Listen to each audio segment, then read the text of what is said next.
এবারে টপিক বলেছে using Abel's theorem prove that summation 1/n is divergent.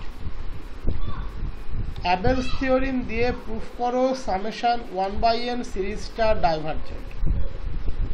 তো এটা করতে গেলে প্রথম আমাদের অ্যাবেলস থিওরিমের স্টেটমেন্টটাকে মনে করতে হবে। অ্যাবেলস থিওরিমের স্টেটমেন্ট ছিল যদি সামেশন un একটা series of monotonic decreasing term হয় এবং সিরিজের প্রত্যেকটা টার্ম যদি পজিটিভ হয় তাহলে শুধুমাত্র un টেন্ডস টু 0 নয়, nun ও টেন্ডস টু 0 হবে।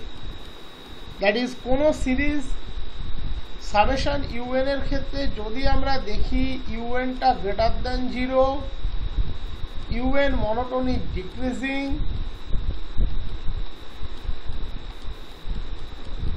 un tends to 0 but nun does not tends to 0, তাহলে আমরা বলতে পারবো সিরিজটা কনভার্জেন্ট নয়।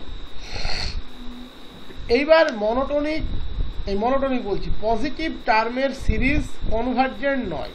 আমি আগেই বলেছি কোনো পজিটিভ টার্মের সিরিজ যদি কনভার্জেন্ট না হয় সে ডাইভারজেন্ট হবে এবং ডাইভার্স করবে প্লাস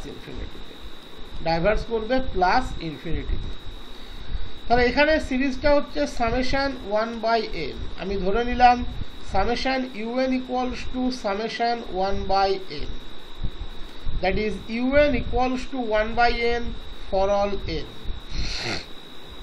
তাহলে 1/n অটোমেটিক্যালি অলওয়েজ পজিটিভ, আমরা n এর যে মানই বসাই না কেন, that is un is positive.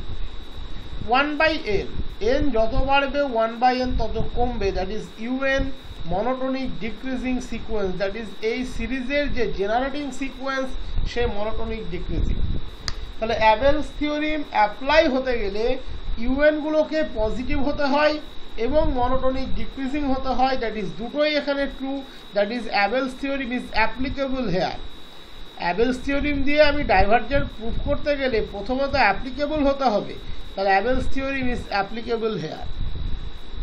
Okay, limit un, limit 1/n definitely 0, but limit nun, limit n into 1/n, that is 1 not equals to 0, তাহলে সামেশন un নন convergent. এবার যেহেতু positive টার্মের সিরিজ তাহলে আমরা পরিষ্কার লিখতে পারি ডাইভারজেন্ট। আমাদের অ্যাবেলস থিওরিম বলেছে শুধু un নয় nun ও টেন্ডস টু 0 হবে যদি কনভার্জেন্ট হয়।